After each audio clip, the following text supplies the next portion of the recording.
శ్రీ గణేశాయ నమః. శ్రీ సరస్వతీయై నమః. శ్రీ గురుభ్యో నమః. శ్రీ స్వామి సమర్థ చరిత్ర 2వ అధ్యాయం. విద్యాసాగరుడు పరమ పవిత్రమైన దత్తక్షేత్రము చేరినంతనే అతనికి మహదానందము కలిగినది. మొదట స్వామి నివసించిన చోళప్ప మఠం అనగా సమాధి మందిరం చేరి శ్రీ స్వామివారి సమాధిని దర్శించి శ్రీవారి పాదుకలను శిరమున ధరించి ఆనందమును పొంది, హే కరుణానిధి, దివ్యపురుష, అనాథనాథ, ఆది మధ్యాంతరహిత, అద్భుతానంద చరిత, ఇంతకాలమునకు నన్ను అనుగ్రహించితివా అని స్వామిని స్తోత్రించి అచ్చట గలవారిచే అచ్చటి విశేషములను తెలుసుకుని వటవృక్ష మందిరము చేరి స్వామిని దర్శించెను. అచ్చట లభించు ప్రసాదమును స్వీకరించి శ్రీగురు చరిత్ర పారాయణం చేయుచు ప్రతిదినము క్రమము తప్పక స్వామి సేవలో పాలు పంచుకొనుచు ధ్యానాది సాధనములు నిర్వర్తించుచు శ్రీగురు చరిత్ర పారాయణము కొనసాగించెను. అచ్చటనే అనేక సంవత్సరముల నుండి శ్రీ స్వామి సమర్థులను సేవించుచూ ఉండడి వయోవృద్ధులు జ్ఞాన స్వరూపులైన శ్రీ నిత్యానందుడు అను యోగి పొంగవుని పరిచయం కలిగెను. అతనితో అనేక ఆధ్యాత్మిక విషయములను చర్చించుచూ ఉండెను. ఇలా ఉండగా ఒకనాడు అతడు స్వామి సమర్థుల దర్శనం పొందాలి, వారి దీవెనలు పొందాలి అని నిర్ణయించుకుని శ్రీ స్వామి సమర్థుల శరీరమును విసర్జించిన వటవృక్షం క్రింద కూర్చొని పూర్వం యోగులు ఉపదేశించిన విధంగా శ్రీ స్వామిని గురించి ధ్యానం ప్రారంభించినాడు. అట్లు ధ్యానం చేసుకునుచూ ఉండగానే అతని కండ్ల వెంట ఆనందాశ్రువులు రాలినవి, వడలు పులకరించినది. అతనికి స్వామి సమర్థుల దర్శనం కలిగినది. అట్లు కొంత సమయం గడిచినది. ఆ మూర్తి కనుమరుగైనది. తిరిగి ఆ మూర్తిని దర్శించాలని అతను అనేక దినములు ఏకాగ్రచిత్తుడై అచ్చటనే ధ్యానమును నిరంతరము కొనసాగించినాడు. అతనికి బాహ్య విషయములపైన ధ్యాస లేకుండా పోయినది. నిత్యకర్మలు, ఆహారమును మరిచినాడు. దేనిపైన మమకారం లేకుండా నిర్మల చిత్తంతో ప్రవర్తించసాగాడు. శ్రీ స్వామివారి దర్శనం కోసం ఎదురు చూడసాగాడు. అతని ధ్యాన తీవ్రత మరియు దర్శనకాంక్ష ఎక్కువ కావడం మొదలైంది. ఇట్లు కొంతకాలం గడిచిన పిమ్మట ఒకనాడు స్వామి తిరిగి దర్శనం వసంగారు. అప్పుడు విద్యాసాగరుడు మనస్సులో స్వామిని అనేక విధముల స్తోత్రములు చేసినాడు. దానికి స్వామి, వత్స, నీ అభీష్టమేమి అని ప్రశ్నించగా, దేవాదిదేవ, నీ దివ్య దర్శనం లభించినది. నాకు సదా నీ అనుగ్రహం కావాలి. మీ దాసాని దాసుడను. మీరు ఎన్నో అద్భుతమైన లీలలు చేసినారట. నాకు వానిని తెలుసుకునే మార్గం తెలియచేయగలరు అని ప్రార్థింపగా, స్వామి, వత్స, నీ సంకల్పం శుభప్రదమైనది.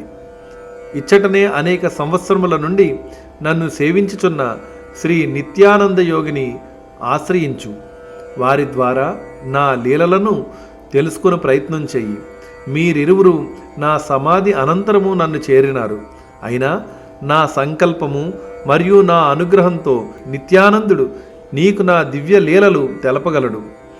వానిని లోకానికి వెల్లడి చేయండి అని దీవించినారు. అప్పుడు విద్యాసాగరుడు స్వామి దివ్య మంగళ స్వరూపమును చూచుచూ ఆనందముతో, తండ్రి, నీవు ఆదిపురుషుడవు, సృష్టి స్థితి లయకారకుడవు, స్వయం జ్యోతివి, సచిదానందమయుడవు, మనోబుద్ధి చిత్తేంద్రియాలకు అధీశుడవు, మహాభూత గణాలన్నింటికీ ఆధారభూతుడవు, నీవు పరమాత్ముడవు. నీవు కానిది వేరు లేనే లేదు. నీవు ఆత్మనిష్టాగరిష్ఠులకు ధ్యేయమైన ఆత్మవు, సర్వార్థ సాధకులకు సాధనీయుడవు, ఆర్తజనుల కోరికలు తీర్చడంలో నీకు నీవే సాటి. నీవు కరుణాకరుడవు. అటువంటి నీవు నాకు సాక్షాత్కరించడం వలన నా జన్మ సఫలమైనదని నేను భావిస్తూ ఉన్నాను. నా కోరిక తీర్చడానికి నీవు సంకల్పించావు. అది నాకు అమితమైన సంతుష్టిని కలిగించినది. నా సంకల్పం నెరవేరినది అని ప్రార్థించినాడు. స్వామి చిరునవ్వు నవ్వి నిత్యానందుణ్ణి చేరమని మరలా పలికి అంతర్ధానమయ్యను. శ్రీ నిత్యానందునకు కూడా అదే రాత్రి స్వప్నమున శ్రీ స్వామి సమర్థులు దర్శనమిచ్చి విద్యాసాగరుని యొక్క కోరికను తెలిపి, నీవు అతనికి నా లీలలను తెలుపుము, అవి నీకు సంపూర్ణముగా స్ఫురించగలవు అని దీవించి వెళ్ళిపోయిరి. ఆ అనుగ్రహమునకు నిత్యానందుడు ఆనంద పార్వసుడై తాను ఇన్ని సంవత్సరముల నుండి స్వామిని సేవించినందులకు స్వామి అనుగ్రహం ఈ రీతిన లభించినదని, దీని ద్వారా తనకు ముక్తి కలుగునని, సద్గురు ఆదేశం వలన తన జీవిత లక్ష్యం నెరవేరినదని సంతసించి అతడు నిద్ర నుండి పూర్తిగా మేల్కొని స్వామిని తలంచుకుని, తండ్రి, నేను నీ దాసానుదాసుడను, నీవే నా ప్రాణానికి అధీశుడవు, నీ ఆదేశం నాకు శిరోధార్యం, నీ ఆకారం చూచుకునే కన్నులను, నీ గుణాలను తలుచుకునే మనస్సును, నీ లీలా విశేషాలను కీర్తించుకునే వాక్కును, నీ పరిచర్యకు వినియోగించే శక్తిని నా ఈ శరీరమునకు ప్రసాదించుము. అది నాకు లభించే పక్షంలో నేను నీ నుండి కోరదలిచినది మరేమీ లేదు. నీపై ఉండు భక్తి ప్రేమ వలన నీకు నాపై కలిగిన ఈ అనుగ్రహం ముందు ద్రౌపదం గాని, బ్రహ్మలోకం గాని, మోక్షం గాని నాకు వాంఛనీయమైనవి కావు. తండ్రి, లోకగురు, సచ్చిదానంద స్వరూప, త్రిగుణరహిత, రెక్కలు రాని పక్షులు, తల్లి పక్షి కొరకు ఆకలిగొన్న క్రేపులు, తల్లి ఆవుల కొరకు ఆతృతపడేటట్టుగా నా మనస్సు మీ దర్శనం కోసం నిరంతరం ఆరాటపడుతుంది. మీ ఆదేశానుసారం మీ లీలలను గానం చేసేదను. సదా మీ అనుగ్రహాన్ని నాకు కలిగించండి. నాలోని ప్రజ్ఞకు మీరే పరిపూర్ణ రూపులు. మీరే మీ చరిత్రను గానం చేయుచూ ఉన్నారు. కేవలం నా శరీరమును కారణం చేయుచూ ఉన్నారు. ధన్యుడిని అని ప్రార్థించి కాలకృత్యములు తీర్చుకొని వటవృక్ష మందిరమున శ్రీ స్వామి సమర్థులను దర్శించి తాను నిత్యము సాధన చేసుకునే ఏకాంత ప్రదేశమును చేరుకుని సద్గురుని ఆదేశమును వారొసుగిన అపూర్వమైన దర్శనమును మదిలో తలచుకుంటూ ఉండెను. అంతటా విద్యాసాగరుడు వేకువజామునే లేచి కాలకృత్యములను తీర్చుకొని దక్షిణ తాంబూలములను ఫల పుష్పాదులను తీసుకుని శ్రీ నిత్యానందయోగి వద్దకు వెళ్ళి వారికి నమస్కరించి వారి పాదముల వద్ద కూర్చొని నిదానముగా వారిపై దృష్టి సారించగా ఆ కరుణామయుడు, వత్స, ఏమిటి ఈ రోజున విశేషము? నీలో ఏదో తపన యోచన కలిగినట్లున్నది. నా నుండి ఏదో తెలుసుకోవాలని వచ్చావా? నిస్సంకోచముగా చెప్పు అని మందహాసం చేశారు. అంతట విద్యాసాగరుడు మనసులో గురువులను, తల్లిదండ్రులను, దైవమును, శ్రీ స్వామి సమర్థులను స్మరించుకొని చేతులు జోడించి, స్వామి, శ్రీ స్వామి సమర్థుల మహిమలు, లీలలు గురించి ఎందరో చెప్పగా విన్నాను.